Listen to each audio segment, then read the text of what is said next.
The Atlantic was a black expanse, waves roiling beneath a blanket of fog so thick it seemed to swallow the horizon. Aboard USS Fanning, Coxswain Daniel David Loomis squinted through the mist, uneasy. There was a presence, an invisible predator somewhere beneath the waterline. The United States had only recently entered the war, and here in the North Atlantic, the ocean belonged to the Kaiser's hunters, U-boats lurking like shadows in the deep. A ripple disturbed the surface. At first, Loomis dismissed it as a trick of light or a hair on the lens. Then it reappeared, a faint, narrow crease stretching across the waves. His voice rang out, "Periscope!" Every sailor knew the terror that word brought. A U-boat's periscope was never alone. A torpedo always followed. Alarms screamed, boots thundered on steel decks, depth charges were armed. For the first time, a U.S. destroyer had spotted the hunter before it struck. By late 1916, Germany was at a crossroads. The Western Front had bogged down into brutal stalemate. Conventional warfare would not secure victory. U-boats, the Kaiser's secret weapon, had already devastated Allied shipping. Yet Britain's lifelines remained unbroken. Without decisive escalation, Germany's window for triumph was narrowing. On December 22, 1916, Grand Admiral Henning von Holzendorf presented a confidential memorandum to Kaiser Wilhelm II and Field Marshal Hindenburg. His recommendation was audacious: abandon the prize rules and unleash unrestricted submarine warfare. No warnings, no lifeboats, sink every vessel heading to Britain. His calculations were precise. 600,000 tons of merchant shipping per month for 4 to 5 months would cut British imports by nearly 40%, starving the island into submission. Holzendorf anticipated American involvement, but was unshaken. "Not one American will land on the continent," he assured the Kaiser, confident a swift, lethal strike could end the war before U.S. forces tipped the balance. In Berlin, tensions ran high. Chancellor Bethmann Hollweg warned that such a policy risked drawing the United States into conflict. Holzendorf and Hindenburg countered decisively. On January 9, 1917, the Pless Conference approved unrestricted submarine warfare, effective February 1st. Berlin notified Washington. By February 3rd, diplomatic ties were severed. By April 6th, the United States declared war. The U-boats lurked beneath the North Atlantic, engines humming, torpedoes primed. By February, German submarines were sinking Allied shipping at unprecedented rates. In a single month, over 500,000 GRT vanished beneath the waves. By April, the total had reached 860,000 tons. Britain's food reserves dwindled. Panic swept London's docks. Starvation seemed imminent. The Allies scrambled to respond. Early convoy proposals had been rejected as slow and wasteful. The British Admiralty clung to the "every ship for itself" doctrine. Yet, as losses surged, urgency mounted. Over 100 U-boats patrolled key shipping lanes, engines silent, crews poised for the kill. Intelligence confirmed that American reinforcements were on the way, but Holzendorf remained confident. Victory by summer was within reach. Preparations began offshore. Convoy tactics were refined. Depth charge experiments conducted. Destroyers repositioned. By late April 1917, the Admiralty reluctantly approved full North Atlantic convoy coverage, responding to pressure from Rear Admiral Alexander Duff and Prime Minister David Lloyd George. American naval forces moved swiftly. Vice Admiral William S. Sims, newly appointed liaison in London, warned that U-boats would dominate without escort support. By June, transatlantic convoys were operational, escorted by British and American destroyers. Losses dropped sharply. U-58 versus USS Fanning. On November 17, 1917, U-58 lay in ambush, its steel hull suspended between surface and depth. Kapitän Lieutenant Gustav Amberger watched convoy OQ-20 through his periscope.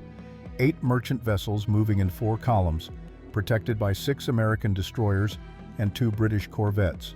His target, the 5,782-ton Welshman, carrying essential war supplies. The crew, cramped in the U-boat's control room, prepared their torpedo with precision. Amberger had already sunk one British vessel on this patrol. The Welshman would be his second. U-58 had a deadly history, claiming 21 vessels in a single year under her previous commander. Commissioned in August 1916, she was a U-57 type submarine, with a crew of 39 who had perfected ambush techniques.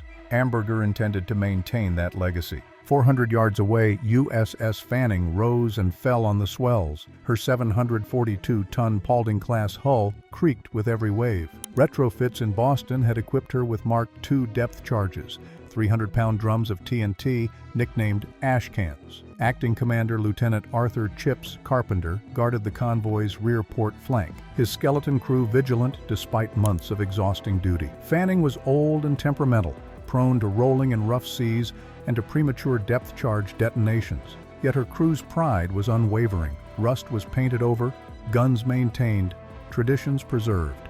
Leading the escort was USS Nicholson, a 1,050-ton O'Brien-class destroyer under Commander Frank D. Berrien. Where Fanning was narrow and temperamental, Nicholson was broad and stable, armed with 4 4-inch guns and torpedo tubes. The convoy moved forward through patchy fog, forming columns with military precision. Coxswain Loomis scanned the gray horizon with uncanny clarity, able to detect details invisible to ordinary eyes. Then he saw it, a thin, dark line protruding just above the surface. Motionless, a periscope. Loomis's voice cracked the mist. "Periscope!" Lieutenant Walter O. Henry responded instantly. "Left full rudder, all ahead full." Bells clanged. Men sprinted to battle stations. From U-58, Amberger saw the destroyer close fast, bow on. His stealth had become a trap. Carpenter, assessing the situation, ordered the release of depth charges. Gray drums tumbled into the dark sea, striking with terrifying immediacy. The first exploded prematurely, hammering Fanning's stern, knocking men off their feet, and disabling generators. Emergency lights flickered, yet the blast found its mark. U-58 shuddered violently. Water leaked through flexed seams, oil lines ruptured, stern diving planes jammed. Amberger ordered the U-boat deeper. Depth gauges spun past 150 feet, 180, 200, still descending. Steel groaned, rivets failed. Jets of icy seawater scalded compartments. Amberger knew the boat was reaching the limits of its endurance. At 250 feet, the hull began to protest loudly. He gave the order, "Blow all tanks!" Surface, surface. Fanning's attack had crippled U-58. Nicholson moved in for the kill, depth charges raining closer. Water erupted around the submarine as both destroyers fired on target. The U-boat's conning tower breached the surface briefly, water cascading over its deck. Men scrambled, raising hands in surrender. Fanning and Nicholson held their fire just long enough to confirm surrender, then opened fire again to ensure compliance. Shells splashed dangerously close. The submarine was immobile, its fate sealed. Rescue and aftermath. The freezing Atlantic claimed some even as Fanning's crew threw ropes to the survivors. Chief Pharmacist Mate Eliezer Harwell and Coxswain Francis G. Connor dove into the icy water, securing lines to struggling Germans. 38 men were hauled aboard, wrapped in blankets, given hot coffee. 2, however, were lost to the cold. Chief Engineer Franz Glinder had perished as U-58 sank. Another survivor suffered a heart attack from shock.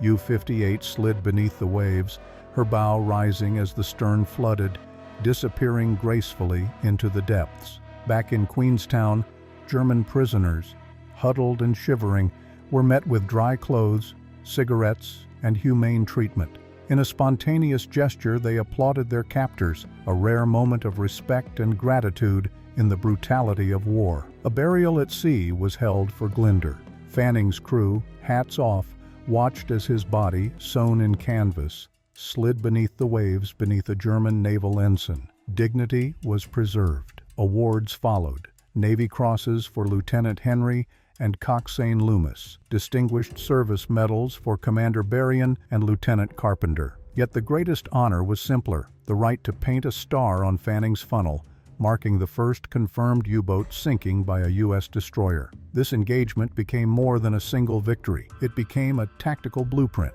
Lookouts were retrained, depth charge drills intensified, and destroyers evolved from escorts into hunters. Convoy systems were fortified, and the once feared hunter became the hunted. U-boat losses soared, morale plummeted, and the German strategy to starve Britain collapsed. The actions of USS Fanning and USS Nicholson reshaped the naval war, proving that discipline, training, and human courage could overcome the deadliest threats lurking beneath the waves.